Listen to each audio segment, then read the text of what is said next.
মুমিন বান্দার বৈশিষ্ট্য হচ্ছে দুঃখ কষ্ট বেদনা জ্বালা এগুলোতে সে আপসেট হয় না, সে হাল ছেড়ে দেয় না, সে ভরসা রাখে একজনের উপর, চিল্লায় বলতে হবে তিনি কে?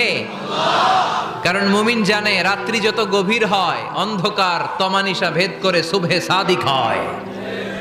মুমিন জানে গর্ভবতী নারীর পেটের ব্যথা যেই দিন বাড়তে থাকে ওই দিনই নতুন মেহমান আগমনের সময় ঘনাতে থাকে। মুমিন জানে তার জীবনে দুঃখ কষ্ট বিপদ যত বাড়তে থাকে সুখের দিন কাছে আসতে থাকে।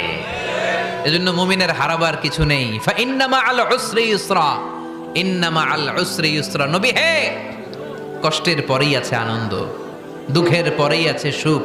আপনি সমস্যায় পড়েছেন, ওই সমস্যার সমাধানও আছে না নাই? এই পৃথিবীতে এমন কোন সমস্যা আছে যেটা সমাধান নাই? কথা বলেন। সমস্যা তৈরি করেছে কে? আবার সমাধানও দিয়েছে কে? আল্লাহ ডাজন্ট ক্রিয়েট